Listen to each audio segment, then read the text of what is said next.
Canada got into the nuclear industry on the ground floor. Much of the uranium used to develop the first nuclear bombs for the top-secret Manhattan Project was mined in Canada by Saulteaux Dene people in Deline, Northwest Territories. And Chalk River, Canada's first nuclear reactor facility, was involved in producing plutonium for the Allied weapons program. Today, Canada no longer supplies uranium or plutonium for nuclear weaponry and has signed the United Nations Nuclear Non-Proliferation Treaty. But Canada's involvement in nuclear energy continues. At the 2021 United Nations Climate Change Conference, we saw a growing push for the expansion of nuclear power because it's a carbon-free energy source. Currently, about 15% of all Canadian electricity is produced by 6 nuclear power plants, 5 in Ontario and 1 in New Brunswick. And the nuclear reactors at those plants produce nuclear waste, waste that doesn't have a permanent home. And that's why Canada's nuclear energy industry is looking for partners.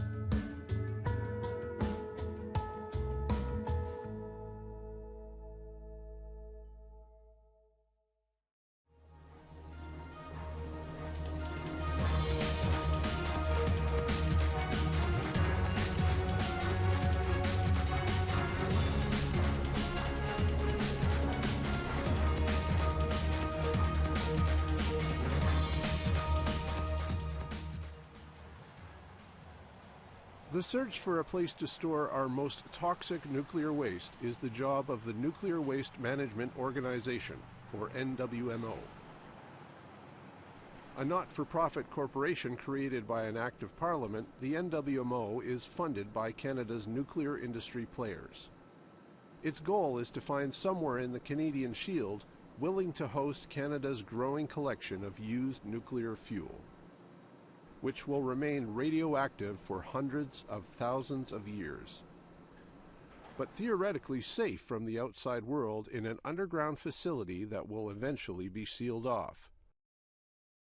The concept is called a Deep Geological Repository, or DGR.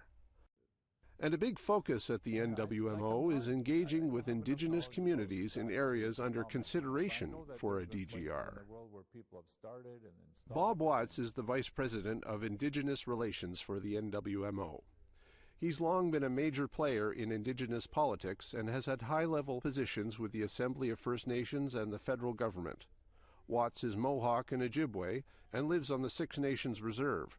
From a safety point of view, I feel really good about it. I'd feel really good about living on top of where a DGR is, because I'm convinced of the safety case. I think there's a whole bunch of other social factors that would need to be taken into account in terms of our community and our rights and how that gets expressed more generally. But in terms of would I live where there's a deep geological repository, I think absolutely I would. Watts isn't likely to have to live on top of a deep geological repository, but we asked him about that to test his belief in the safety of the concept. If a DGR is built, where it's located will depend in part on the support and consent the NWMO gets from the area's Indigenous people. The NWMO is currently engaging with communities in 2 areas in Ontario, Ignace and South Bruce. Exactly how much regional Indigenous support and consent will be needed to green-light the Deep Geological Repository is unknown, according to Watts. What if something like this happens? What if the township of Ignace says, go ahead, but one or more First Nations communities in the area say, no way? So, one of the things that is going to be important to us, and in particular with respect to the scenario you've identified, is to have confidence that we can go ahead with the project. And in some of the areas, we've identified Indigenous communities that may be in really close proximity to the project, and we've made it clear to those communities that we're not going to go ahead without their support. There may be other communities that may be further away from a proposed site that we'll need to work with communities and figure out what does that mean in terms of not being supportive. And we haven't got to that place yet, but we recognize that we're not going to have 100% support. The NWMO trumpets its Indigenous partnership efforts proudly. They have an advisory council of Indigenous elders and youth, and have even produced an 8-part video series on reconciliation. So it would seem that respectful consultation is part of what the NWMO believes will be needed to convince Indigenous Canadians that a deep geological repository is the best plan for Canada's high-level nuclear waste. It's a plan Mark Gobian knows well. I work for the Safety and Technical Research Department at the Nuclear Waste Management Organization. And when we visited the NWMO, he showed us what will be going into the DGR. So this here is a CANDU fuel bundle. This is what would actually go inside a nuclear reactor. When it comes out of the reactor, it actually looks exactly the same, except it would be quite hot thermally, and would also be radioactive. So this is an actual size block of what the bentonite buffer blocks would look like. It's wrapped in plastic right now. This is just to prevent it from any sort of deterioration while it's in storage here. And the room's at such high humidity to keep that clay material nice and moist so it doesn't dry out, crack, crumble. Can I touch it? Go ahead. So it's wrapped in plastic right now, but you can feel that it's quite strong. It's actually like a soapstone in terms of its strength and durability. The way that these are actually manufactured is we take bags and bags of bentonite powder, we place them inside a big mold, and then basically put that mold inside a really high pressure chamber that forces the block to come together. It's actually in a pressure cell where we manufacture these ones. It's actually a pressure cell where they test submarine components. The purpose of a DGR is to protect the environment from the radiation which will be emitted from the nuclear waste for a very long time. It potentially does that 3 ways. 1, by giving it time, that is, many hundreds of thousands of years for its radioactivity to decay. 2, by putting a lot of distance between the waste and the surface environment. And 3, by shielding the waste with what the NWMO calls its multiple barrier system. By the NWMO's theory, multiple barriers should eliminate any possibility of the nuclear fuel being moved back into our environment via water. So this is an example of one of our copper-coated containers that the fuel would actually go into underground. The first barrier in the NWMO's multiple barrier system is the fuel pellet itself. The pellet is a high-density ceramic made from uranium dioxide powder and does not readily dissolve in water. The second barrier is the fuel element and the fuel bundle. The tubes or fuel elements contain the fuel pellets and are made of a corrosion-resistant metal called zircaloy. The third barrier is the used fuel container. The NWMO's container will hold 48 used fuel bundles, and it's composed of a steel structure which the NWMO says can withstand the pressures of the overlying rock and loading from a 3-kilometer thick glacier during a future ice age. The container is also coated in a thin layer of corrosion-resistant copper.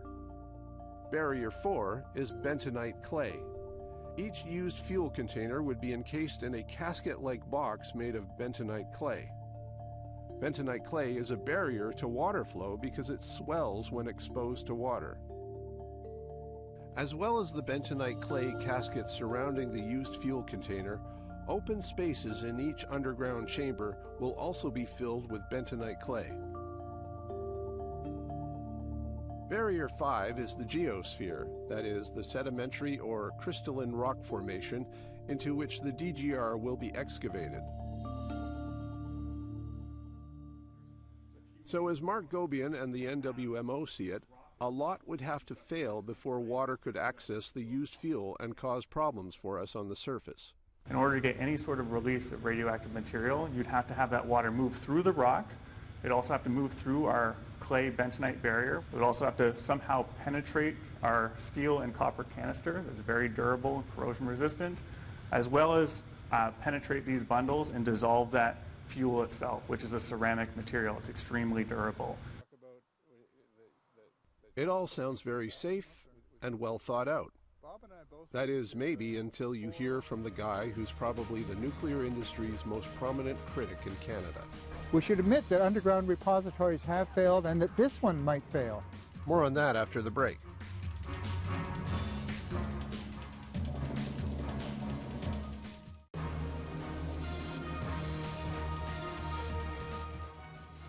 The NWMO wanted to organize a meeting with the Inuit. The Inuit said, no, no, no. You give us the money, we'll organize the meeting. Yeah. And they took the money and they invited Bob and I as well as the NWMO people.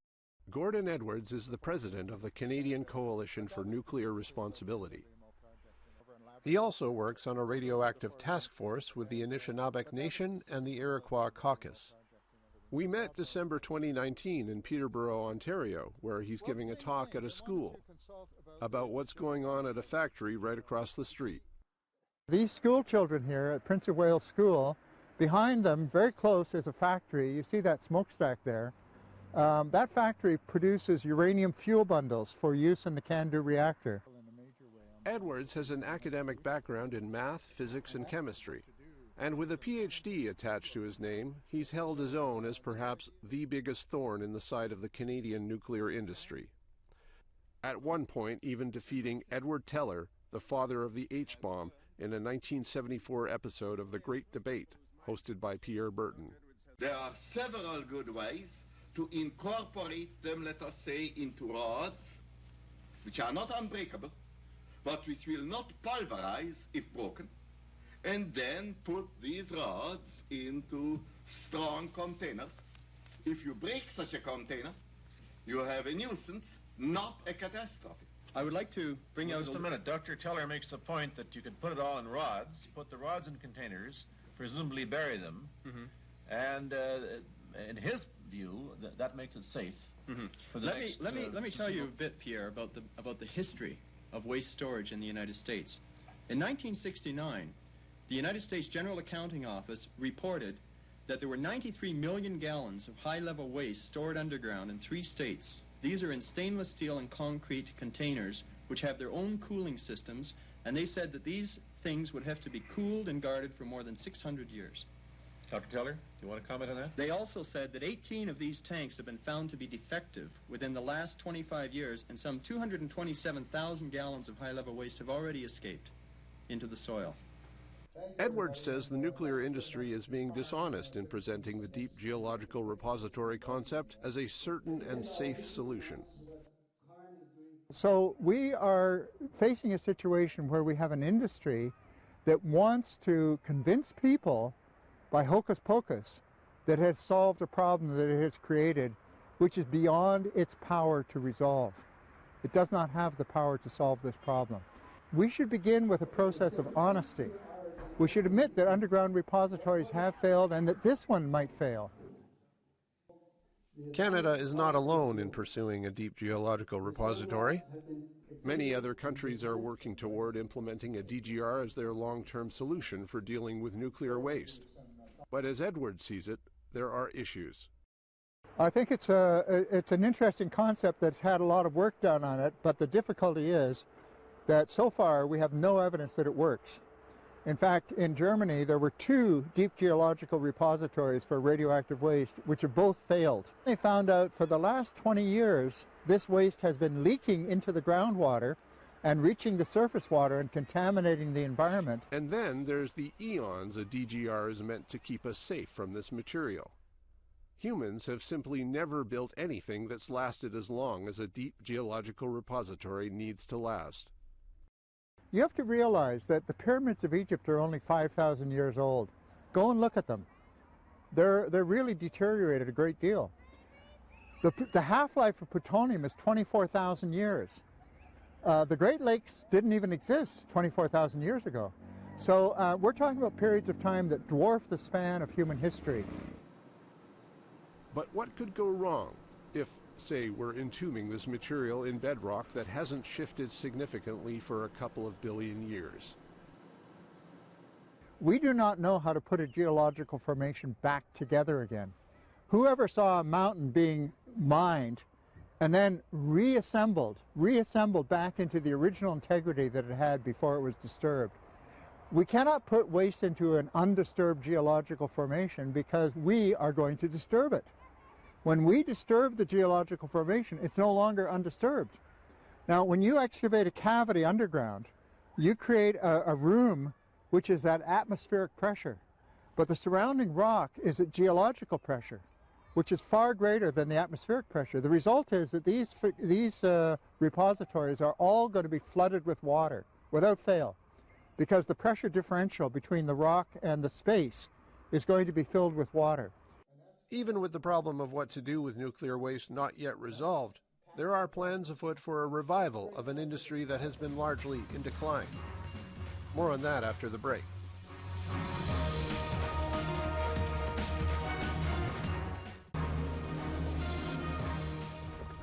As one debate continues over how to deal with our nuclear waste, another nuclear debate is emerging. Because as climate change ramps up and shows us the new reality, some leaders are pushing for more nuclear, in an approach they say could help get us to net zero emissions by 2050. In Canada, it's called the SMR Action Plan. Canada and other countries are investing in developing small modular reactors, or SMRs for short, as then Minister of Natural Resources Seamus O'Regan told the Canadian Nuclear Association in 2020. We are placing nuclear energy front and center, something that has never been done before. According to the federal government, there's no path to net zero without nuclear. And currently the federal government is involved in assisting the development of a number of SMR proposals.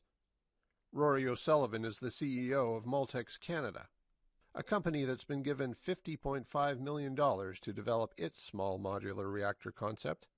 If we want to get to net zero by 2050, it's pretty clear that even though there's a lot of challenges with nuclear, we need nuclear power to be part of the mix to supplement renewable power when the sun isn't shining and the wind isn't blowing.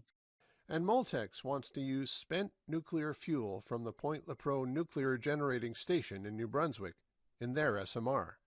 And instead of putting it in the ground where it'll be radioactive for very long periods, we can reuse it as fuel to create more clean energy from what was waste. We can't get rid of the waste altogether, but the aim is to get it down to about 1,000th of the volume of the original long-lived radioactivity. But not so fast, says Gordon Edwards. Moltex would like its SMR to be used around the world, and that makes Edwards uneasy. Now, Moltex claims that because the plutonium is not being separated all by itself, because it's also separating out these other heavier than uranium isotopes, that therefore it shouldn't be a problem for weapons, because you need to get pure plutonium to really be able to make a good nuclear weapon. But they've already done most of the work. Moltex, on the other hand, says its process does not involve extracting plutonium. What we're actually doing is we are not extracting plutonium. Extracting plutonium would not be possible in Canada. Plutonium on its own is a very dangerous, hazardous material. What we are doing is taking out all of the long-lived radioactive waste of the spent fuel, which is only about 0.5%. So it includes the plutonium, but it's all the other contaminants as well. We don't go near plutonium separation. But Edwards says Moltex is going close enough to plutonium separation for it to be a problem. Hugh Akagi is chief of the Passamaquoddy Nation, which counts the Point Lepreau facility as part of its traditional territory. And like Edwards, Akagi has concerns. Well, I don't feel very good about it, to be honest. You paid that money. If you pay tax on anything in this country, you've just made a donation to Moltex. If you're not concerned about $50 million being turned over to a corporation for a technology that does not exist, I hope you heard me correctly on that. But what could small modular reactors mean for the NWMO and their plans? Derek Wilson is Vice President of Construction and Projects for the NWMO, and he knows there are a lot of potential variables that could come into play, including plans to use enriched uranium in some of the SMR designs.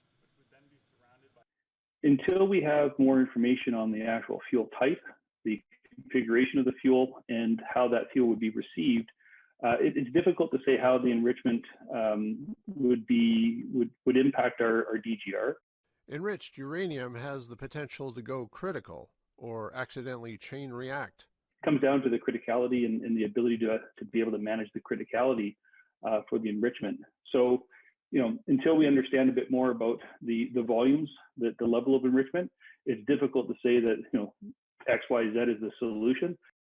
And remember, the NWMO plans to put used nuclear fuel in its multiple barrier system. So another issue they're faced with is the fact that fuel bundles employed by new SMR designs will likely be different. They're going to have to start from square one and develop new plans to accommodate these other fuels. There is a variety of different types, and each one of these reactors has a different type of fuel and consequently a different geometry and a different requirement for packaging. Wilson says this is an issue being considered by the NWMO. Can the vendor produce, a fuel waste that we would receive that could go into our container? So is there processing, or can they configure their fuel in such a way that we could actually incorporate it into our used fuel container design? That's probably the simplest. Clearly, the question at the center of all this is about the safety and viability of nuclear energy as a way to help us get to net zero emissions. And it's a question some are asking the new Environment Minister. The Ministry of Environment and Climate is listed as one of the federal entities supporting the SMR Action Plan. But Minister Stephen Guilbeault is a former activist with Greenpeace who once scaled the CN Tower in a climate change protest. Greenpeace is against nuclear power and SMRs, and as recently as 2018, Guilbeault tweeted, "It's time to close Pickering nuclear plant and go for renewables." And in an encounter at COP26 with Dr. Chris Kiefer, the president of Canadians for Nuclear Energy, who asked him to comment on the fact that the UN's Intergovernmental Panel on Climate Change, or IPCC, is now presenting nuclear in a positive light, Guilbeault wouldn't reveal his personal stance. Have you reevaluated your position based on the scientific consensus on that? Based on the IPCC saying wind and solar are not enough, we need nuclear? What I've said publicly since I've been here, it won't be up to government to decide which technologies will flourish. But again, you've had a strong position in the past, so I'm just asking, has that changed based upon the scientific consensus of the IPCC that all 4 decarbonization pathways call for an increase in nuclear energy? I think I've answered your question. Okay. Thank you. I don't think you have, but that's okay. They say money speaks louder than words, and Kiefer might not have been able to get an answer from Guilbeault at COP26, but the money that the government Guilbeault represents is investing in companies like Moltex makes a statement all on its own, even if Guilbeault can't quite bring himself to say it with his own mouth too. But words or no words, Hugh Akagi is listening. How come we can't get $1 million to protect the future? Is going to be thousands of years of nuclear waste.